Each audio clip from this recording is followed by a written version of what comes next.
خبر شامل کرتے ہیں احمد پور سیال سے۔ احمد پور سیال کا بنیادی مرکز صحت سمندوانہ ڈاکٹر اور دیگر عملہ سے محروم ہے، جس کی وجہ سے مریض علاج معالجہ کے لیے پریشان ہے۔ مزید تفصیلات جانتے ہیں احمد پور سیال سے محمد عرفان ہر کی۔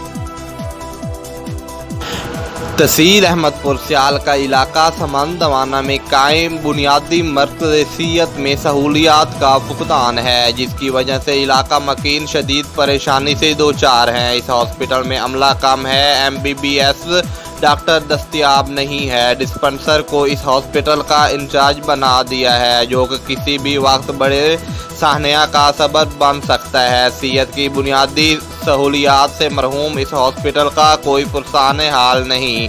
اس ہاسپٹل کی چار دیواری بھی نہیں ہے، آوارہ جانور گھومتے پھرتے ہیں اور رہائشی کوارٹر بھی ٹوٹ پھوٹ کا شکار ہیں اور بھوت بنگلے کا منظر پیش کر رہے ہیں۔ جگہ جگہ اگنے والی گھاس نے اس ہاسپٹل کا حلیہ بگاڑ دیا ہے۔ اجڑے دریا کا منظر پیش کرنے والا اس ہاسپٹل میں فرسٹ ایڈ کی سہولت بھی میسر نہیں ہے۔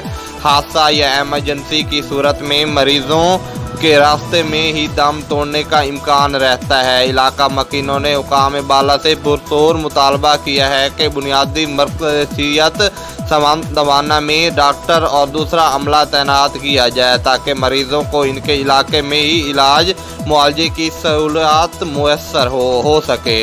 کیمرہ مین ٹیم کے ساتھ محمد عرفان ہر پر CT5 TV احمد پور سیال۔